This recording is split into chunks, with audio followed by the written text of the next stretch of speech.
Filles, aujourd'hui je reviens pour faire une petite vidéo concernant mes fonds de teint et mes poudres compactes, vous dire ce que j'aime bien, ce que je n'aime pas et ce que je vous conseille vivement d'acheter, et aussi au niveau qualité-prix, enfin un petit peu de tout. Donc j'ai tout mis dans un récipient et je vais tout vous montrer. Donc je vais commencer par un de mes produits adorés, donc c'est le Naked Skin d'Urban Decay, je vais y arriver, et c'est la teinte 1.0, donc le shade, et celui-ci je l'ai acheté sur le site AliExpress, toujours et encore, à 10 $ je crois, sachant que cette petite merveille coûte 34 € je crois en magasin, donc c'est assez cher on va dire, mais bon c'est un très bon produit, et j'ai eu l'occasion de le tester au niveau de Sephora et c'est exactement pareil, donc je vous conseille de l'acheter. Je vais vous montrer, donc ça se présente en pompe comme ceci, il est assez liquide, enfin liquide, et donc j'en ai mis un peu trop, voilà vous voyez il est assez liquide, et moi j'en ai mis un peu trop. Hop. Et il est très bien. Il s'estompe assez rapidement. Et ça c'est ma teinte d'été. D'hiver pardon. Et qui est très bien. Elle fait pas effet huile. Elle prend super bien. Elle est super bien.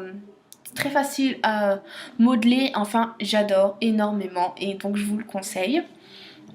Donc voilà, après j'ai aussi un fond de teint de chez Bourjois et c'est le 1, 2, 3 Perfect. Donc c'est un pigment jaune pour les anti-cernes, pigment mauve pour anti-teint terne et pigment vert pour les anti-rougeurs. Ce fond de teint est juste une merveille. En ce moment je n'utilise que lui. C'est juste une merveille. Là c'est la teinte 56, donc beige rosé, et c'est ma teinte exactement la même teinte que ma peau, et je suis juste amoureuse. Il coûte 14 € je crois, et il est juste magnifique. Après moi j'ai un petit magasin en bas de chez moi où ils arrivent à trouver des produits en avant-première, et donc moi j'ai eu en avant-première, et oh, c'est trop un chouchou. C'est trop un chouchou, et je vais vous faire un swatch. Il est assez liquide. Donc voilà. Et oh là là, vous savez pas savoir, il est tellement beau. Et il a une super couvrance. Comparé à le Naked Skin, le Naked Skin ne va pas avoir on va dire une couvrance faible en fait. Et celui-ci, il a une couvrance mais optimale, tout en faisant naturel. Donc c'est ce que je recherchais, et il est trop beau. Enfin, je veux dire, il est trop bien. Enfin, il est trop bien. Pour moi, voilà, c'est super bien. Et je pense le réutiliser, ça c'est sûr. Après, j'ai un fond de teint. Donc, comme ceci, c'est le de chez Kiko et le Skin Evolution. Donc, c'est la teinte 106 Light Beige qui ressemble assez au Naked Skin de chez Urban Decay. Par contre, au niveau de la texture, elle est un peu plus compacte.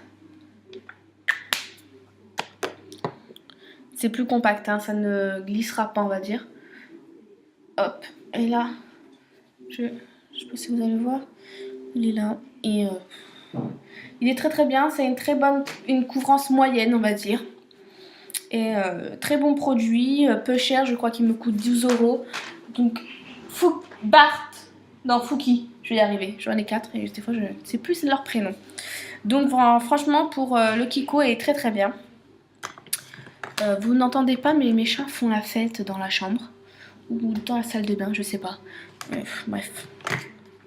Après, j'ai un fond de teint stick donc de chez Kiko que j'ai eu en solde. Je l'ai eu pour 4 € et c'est le Full Protection, donc stick fond de teint en stick SPF 15. Donc avec un centre illumineur. Donc il se présente en stick comme ceci, et le centre est illumineur apparemment. Hop, je vous fais un swatch. Il y a un poil là.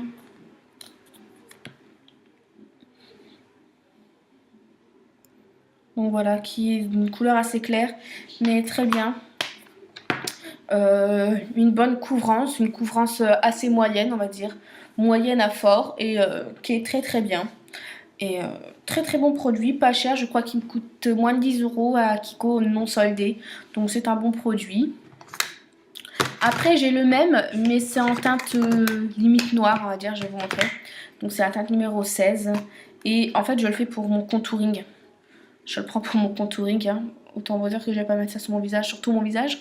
Je vais ressembler à une débile, je pense. Hop, je vais vous montrer. Le swatch est comme ça, donc autant vous dire que je vais pas le mettre en fond de teint sur tout mon visage, mais en fait si on le travaille bien, on arrive à faire un très très bon contouring, donc c'est pour ça que je l'ai pris. Là je l'essuie sur ma main. Après en liquide, j'ai aussi un fond de teint de chez Body Shop. Par contre la teinte est trop foncée pour moi, donc j'utilise pour l'été. C'est la teinte 108.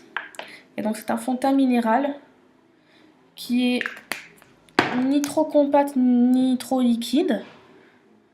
Donc je vais vous montrer. Mais la teinte est beaucoup trop foncée là pour moi. Vous voyez? C'est ma teinte d'été en fait. C'est beaucoup trop foncé pour moi. Donc voilà. Mais très très bon produit, assez couvrant et très très bon. Enfin j'aime bien, j'aime énormément. Après en fond de teint, j'ai 3 fonds de teint en fait de chez MAC que j'ai payé 2,50 € l'unité. Donc ils se présentent comme ceci, j'ai les 3 teintes. Donc j'ai la teinte 1, la plus claire, la teinte 2 et la teinte 3. La plupart c'est pour faire pour mes amis ou quand j'ai du maquillage à faire sur les gens et je l'utilise. Donc vous voyez les teintes. Je vais vous montrer juste la teinte numéro 1 qui est la plus claire. Et c'est des bons produits hein, pour 2,50 €. Je trouve que c'est de très bons produits qui tiennent la route. Hein. C'est un bon fond de teint. Voilà. Hop, je vais vous l'appliquer grossièrement, j'ai fait exprès. Mais c'est un très très bon produit. Et je suis contente, à 2,50 €, c'est pas très cher. Et c'est très bien pour moi, enfin je trouve. Après, je vais passer aux poudres compactes ou poudre libre. Donc j'ai une poudre libre de chez Barre Minéral et c'est une mate. C'est juste une pure merveille. Et c'est la teinte Medium Beige W20. Donc autant vous dire, elle est... vous allez voir, hop, elle est... C'est... j'ai l'impression de poser de la soie en fait sur mon visage. C'est une poudre, mais elle est juste magnifique. Je vous conseille vivement d'aller sur le site de Barre Minéral et de l'acheter. Il y en a aussi sur AliExpress. Je l'ai déjà vu sur AliExpress à 4 ou 5 $. Donc c'est vraiment pas cher et je l'adore. J'ai aussi une poudre que j'aime énormément de chez Kiko qui est un peu grosse au niveau du packaging. C'est le numéro 4. Et pareil, en fait c'est une embout mousse comme ça. L'embout je n'utilise pas. Mais... il vous donne un... je sais pas si vous allez voir, mais je l'ai mise là. Parce que vous n'allez pas beaucoup voir avec tout ce que j'ai mis. Ça se présente comme ceci à l'intérieur. Et c'est une merveille. Elle coûte 14 € je crois et est très très bien. Après j'ai juste 2 poudres compactes. Une de chez PB Cosmétiques, une de chez Bis que j'ai payé tous deux à 1 € je crois. Donc celle de PB Cosmétiques se présente comme ceci. Elle est assez foncée et celle-ci c'est ma teinte d'été. Je vais vous swatcher la couleur. Mais très très bonne application, on le sent pas, c'est très très bien. Et une aussi de chez Biz, qui est là ma couleur d'hiver et c'est la numéro 02 Medium. Qui est vraiment très claire, hein, qui fait limite blanche. Mais voilà, vous n'allez pas voir, mais très très bon produit, je vous les conseille tous. Il y en a certains qui, si vous aimez cet effet assez naturel, vous le pouvez, mais si vous avez des boutons, après c'est à vous de voir. Moi j'ai des fois des boutons, donc quand je n'ai pas de boutons, je vais utiliser des produits assez peu couvrants. Quand j'ai des boutons, je prends des produits couvrants, notamment quand j'ai des boutons, j'utilise mon chouchou de de chez Bourjois. Sinon j'utilise le Naked Skin. Et j'aime énormément. Je vous conseille vraiment ces produits-là. Et ce qui est bien, c'est qu'au niveau des couvrances, ça ne fait pas effet carton, comme si on avait mis un pot de peinture sur le visage. Et j'aime énormément. Donc je vous conseille vivement tous ces produits-là. Bon bah les filles, je vais vous laisser et jusqu'à la prochaine vidéo. Bisous!